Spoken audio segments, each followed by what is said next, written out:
Okay, so today I have the great pleasure of reviewing an absolutely amazing book, which is called The Bed of Requiem.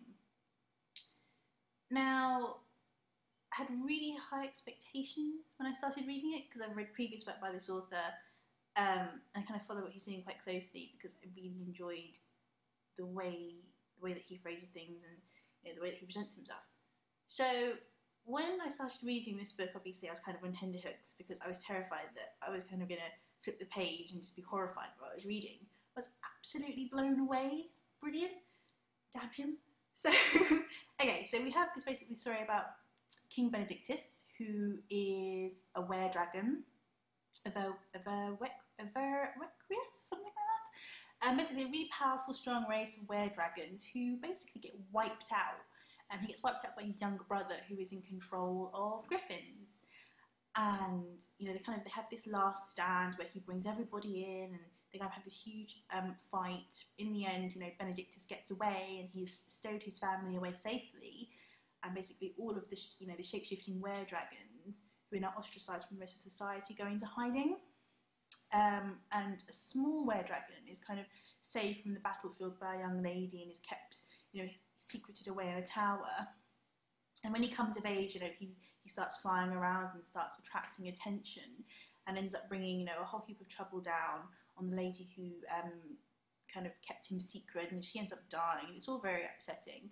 But this kind of sets things into motion because this young boy called Kyrie, he goes off in search of Benedictus because he's convinced that sort of the Dragon King is alive, and he just needs to find him to kind of raise the banners again, to kind of get everyone back together. So he does find him, and obviously Benedictus is now kind of like a middle-aged man. Kind of think like Bruce Willis Die Hard 4, sort of, I'm getting old, but I can still kick ass. That's kind of what Benedictus is. He kind of pushes the young boy away and says, I'm not interested, don't want to have anything to do with it. But, Kyrie kind of ropes him into helping him defeat his evil younger brother. So it quickly becomes apparent that Benedictus is very much a normal guy. He fears for his family. His young daughter Agnes Day is kind of going a bit loopy in her cave.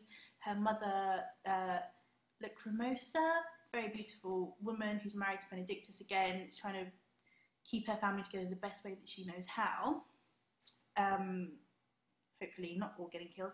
Basically, it's just a family who have some issues to work out, but wonderful plot, wonderful characterizations. I really enjoyed the way that Mr. Arenson didn't try to redefine what a dragon is. He basically used the lore that we already know. There's the flying Chinese dragons kind of get worked in there as well. It's absolutely incredible, the descriptions and the world that he's built. So I'm very much excited to announce this is actually a series, because usually he does standalone books. But I was totally thrilled when I got to the end and saw there was going to be more, because there's a much larger story arc going on in this book.